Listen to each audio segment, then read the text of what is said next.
The Demon Kings are destructive beings with massive magical power that rule over the demons.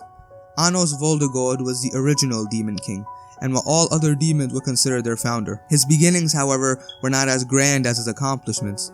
He was not born to a noble family as a prince or a wealthy family as a wealthy child. In fact, he was born to commoners. While pregnant with him, Anos' mother was slaughtered by humans, leaving him an orphan and leaving upon him a mark that he said he would never forget. He slowly rose through the ranks of the demons, and eventually people began to call him the Demon King of Tyranny due to how ruthless he was with his enemies. As the Demon King, he experienced what it was like to lead.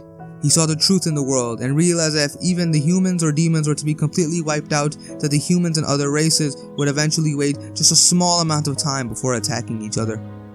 One day, as the hero Kanan approached him in his castle, Anos told the hero about his concerns and said that he was willing to sacrifice his own life to supply enough mana to separate every race. Kanan agreed to this proposition, and as he stabbed Anos, a massive spell was cast, separating all the race's lands.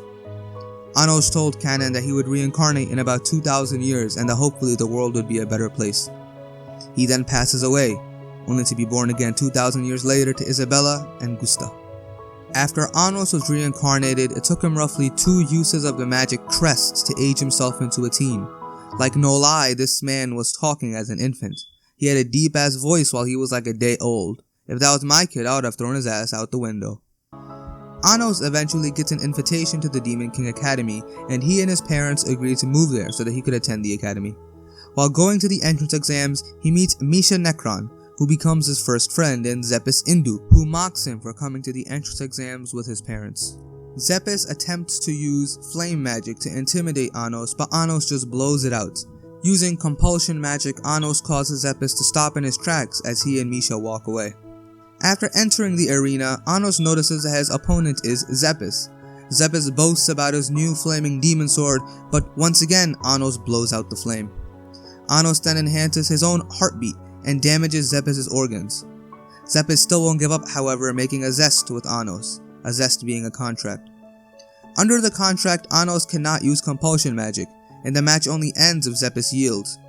Anos agrees and continuously and mercilessly kills and resurrects Zepis until the child is so traumatized that he begs Anos to stop. After the match, Zepis' brother Leoric Indu launches a surprise attack on Anos. Anos then watches Leoric kill Zepis, calling him a failure and saying that he lost to a mixed blood and that the royals don't need people like him. Leoric goes on to state that since the royals hold the blood of the founder, that they are superior to all other demons. After Anos says he is the founder and invites all of Leoric's comrades to attack him, a battle begins. Unfortunately for them, however, Anos disrupts all the magic they cast. Leoric then uses the origin magic Girast, which does absolutely nothing. Anos then explains to him that to use origin magic, one taps into the origin and borrows power from ancient beings. Since Anos himself is the origin, the spell does not work on him. He then uses Igrum to reincarnate Zepis as a zombie and watches as the brothers kill each other, noting how weak their familial bond is. He then revives the 2 brothers and leaves. The next day during the aptitude test, Anos places his hand on a measuring crystal, but his magical power is so potent that the crystal breaks and he is given a score of 0. Anos then takes Misha to his house using the teleportation magic Gatom, which Misha notes is a lost spell, where they enjoy a nice happy meal made by Anos' mother. The following day, Anos is given the status of misfit, meaning unfit to become a demon lord. Bruh, the irony. This is also when he finds out that the demons believe their founder not to be him, but some imposter calling himself Avos Tilhevia. He then teams up with Misha Necron and agrees to a battle with Sasha Necron, Misha's twin sister, and her team, leading to her joining his team. The 3 become good friends after Misha and Sasha make up. He also meets Ivis Necron, one of the 7 demon emperors who he created 2,000 years ago, who seems to have lost his memory of Anos. Until it is revealed that when Misha turns 15, she will fuse with her sister and lose her personality. To prevent this, Sasha creates her own original magic in which the fusion goes from Misha into her to her into Misha. Anos, however, uses time magic to send them both back into time to merge with their own sources instead of each other. Doing this, however, Anos attracts the attention of the god of time, who states that this is against the law of the world. The god of time then engages in battle against Anos using the body of Ibis Necron as his avatar. Anos successfully beats Ibis Necron and also restores his memories.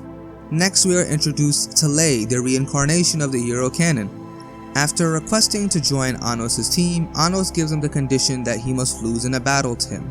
The battle, however, will be a team battle consisting of Team Anos versus Team Lay. Lay's team will consist of the Anos fan club. If the fan club beats Anos' team, Anos would allow them to join them. Team Lay engages in battle against Team Anos and gets their ass absolutely handed to them. You know what else gets pounded though? It's that subscribe button. If you sub, you could become the next Demon King. Sorry, going on. Eventually, Anos meets Melhai's Boron, another one of the 7 Demon Emperors. After a heartfelt reunion with his master, Melhais is attacked and has a mind control sword implanted into his brain. Anos does not know this yet, however, and still thinks Melhais is on his side. Anos and Lay are asked to participate in a tournament, and in the beginning, Anos was very reluctant to join, since if he did not, then the person pulling the strings who invited him to join the tournament would have to show themselves. When Gusta, Anos' father, however, appears with a massive sword he painstakingly forged for Anos, he realizes how much this tournament means to his father and how much his father cares for him. He enters the tournament and bulldozes through the competition. Around this time, we find out that Lay's adoptive mother is half spirit and half demon. Lay's non-biological mother was also critically ill due to her not knowing her tradition. Spirits live by passing down their traditions. Lay had been forced to join the Royalists, which opposed Unitary, whom Anos was a hero of. After saving Lay's mother from death for a short while, and realizing that if Lay did not obey orders, his source would be destroyed, he engaged in battle with his friend during the finals. During the battle, however, he swiftly destroys the magic sword encircling Lay's source, and together, along with the help of Lay's adoptive mother, they defeat the mind-controlled Melhais, eventually freeing Melhais' mind from the control. He also revealed he could only use 10% of his power before, and that now, thanks to Melhais, he had regained all 100% of it. Lay believes his mother will now die after she slowly began fading, but as she begins fading away, Anos realizes that the tradition he needed to spread to save Lay's mother was the tradition of love. He uses his own father and the sword his father lovingly forged for him as an example and successfully saves the life of Lay's mother. Anos can use all the magic that he could in his past life. Add that to his massive magical power, which is so potent that it cannot even be measured, he is surely a fighting force. He is immune to all Demon King origin magic since origin magic borrows power from the beings it's coming from. Anos, being the Demon King, is the origin of the origin magic, which renders these spells useless against him. Anos is also incredibly smart and can almost instantly make a spell better than the beings who had spent thousands of years studying good. He also has a special ability, Blood Erosion, in which his blood erodes anything it comes in contact with. It erodes the world. Along with this, Anos also possesses the demon eyes of destruction, like Sasha Necron, which can make anything in the universe self-destruct. Anos wields the principal destroying sword, Venus Donoa, which can destroy all creation in the universe itself. Its drawback though is that it can only be used within Anos' Demon King castle, Delzigade, but by using Demon King Castle Summon, Anos can use the sword virtually anywhere. Anos also has the diamond iron sword that his father made for him during the tournament. Finally, Anos can also use the Heaven's Gate God Seed Selection Guala Nata Forteos to summon an allied god. He still also has other weapons that have yet to be revealed. Anos' personality is very complex. While he is the Demon King of Tyranny, this does not make him evil. He was only fighting as the Demon King of Tyranny to protect his people. Since there is a time of no war currently, he is seen loving his mother and father and all of his friends. He has great relations with his friends such as Sasha Necron and Misha Necron, and also friends such as Lay. He is not evil, he is only a king. This is basically up to episode 8 of the Misfit of the Demon King Academy anime. I will be uploading a new video for this series every few episodes. I hope all of you enjoyed the vid, and if you did, drop a like down below. Comment if you want to see more videos like this, and subscribe if you want to see more anime and manga content. Until next time, see ya.